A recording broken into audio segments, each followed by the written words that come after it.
So backtracking to the amygdala, there's such a thing as amygdala hijacking. Yes. What is? Tell us about that. It's that same dynamic when the amygdala senses a threat, and that threat is perceived at whatever level it may be, but it's perceived as an even bigger threat, and then it opens up the brainstem to that past experience, that past emotion, that past trauma, that past pain. Then the amygdala takes over. When the amygdala takes over, it's like a rush. It's like turning on a water faucet in your brain, which overwhelms your hypothalamus, which is what's supposed to trigger your cortisol.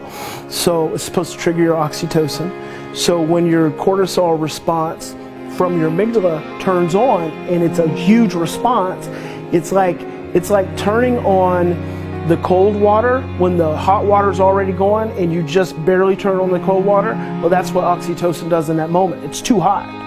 You can't cool it down, and that's really what your oxytocin response is supposed to do. And your oxytocin response is a learned response, so that's a whole nother thing. You don't get that automatically. You get your stress reaction automatically, and it just develops from the time from in utero, and it just continues. But then what's supposed to happen, or what happens in an amygdala hijacking, is that overwhelm past the hypothalamus then overwhelms the hippocampus, which is your source for beginning to think clearly and having short-term memory. So now your hypothalamus and your hippocampus have been overwhelmed.